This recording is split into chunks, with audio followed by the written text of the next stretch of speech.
What comes to your mind when we talk about sustainability? Green. Food wastage. Recycle. Reusing. Reduce. Reuse. Recycle.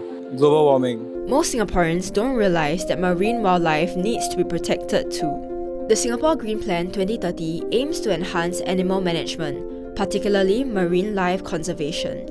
These targets are protecting and restoring ecosystems, conserving coastal and marine areas, and increasing scientific knowledge and technology.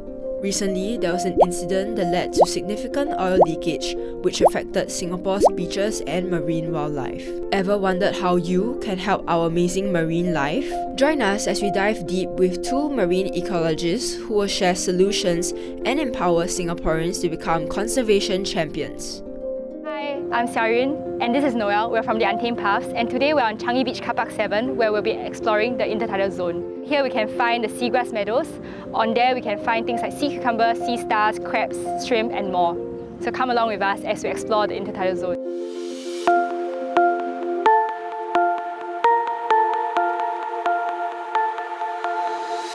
So right here we have a leaf potter crab. So how we identify it is that this leaf was moving on its own against the waves.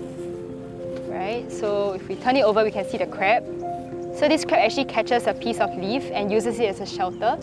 So you will see this leaf moving against the current. So how does it grip onto the leaf? So again, if I hold it up, you can see that it actually has Velcro, very stick-like hairs that are able to grip onto the leaf.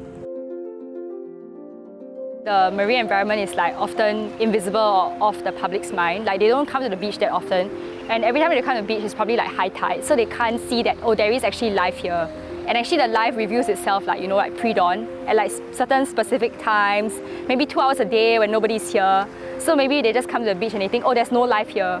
And there's not much to take care of lah. But actually it's really thriving. And that's something that people don't really realize, right? So now with the oil spill, like people only see the oil on top of the water, but they don't see that the oil also affects life underwater.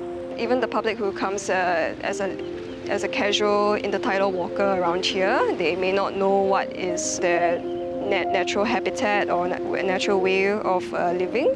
So sometimes they would actually put things into buckets, and when they huddle so many creatures in one little bucket, they actually deplete a lot of oxygen very quickly. Yeah, so there's a lot of education that needs to be done. So over here, we got a pretty bright creature in the entire zone. This is what we call the pink wati sea cucumber.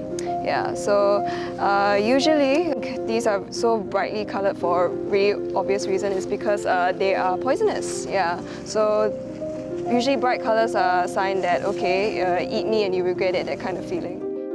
We also have a lot of issues with trash. Yeah, so a lot of our marine trash is actually coming from overseas, and some of them actually get entangled with marine creatures, and some chemicals will actually leach out as well. Singapore is providing quite a lot of green spaces, but I would say that there's quite a lot of spaces that are very well polished and sometimes a bit too polished that you don't really have their natural habitat, because usually at more untamed areas you have more creatures with their natural habitats doing their natural ecosystem services. In the marine side, there are also recreational areas like this area and even an upcoming marine park all the way at St. John's.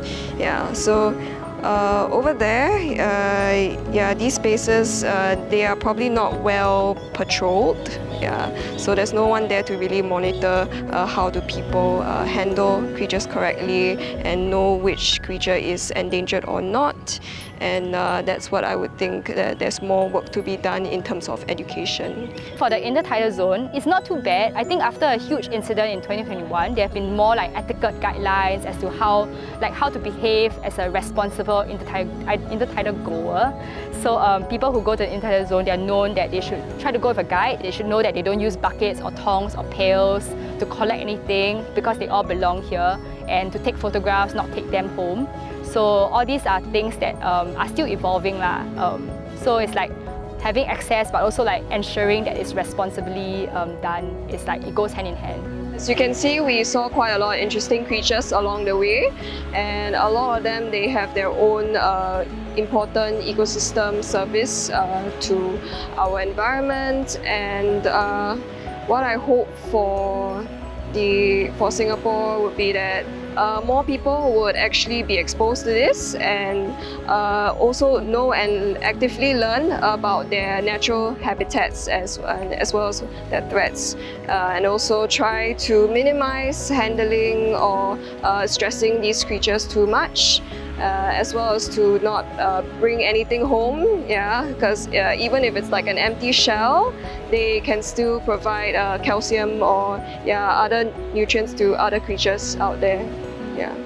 And for me, my hope is that when people think about wildlife in Singapore, for example, marine wildlife, that they think about the intertidal zone, they don't think about like a sea aquarium, but they consider like, oh, Changi Beach Car Park 7, Changi Beach Car Park 6, because these are where our natural occurring ecosystems are. So that's it for today. Thank you for joining us for the exploration. Thanks, bye. The next time you visit a Singapore beach, take a moment to look beyond the sand and waves. The hidden world of the intertidal zone is teeming with life. Let's all do our part to protect these vital habitats.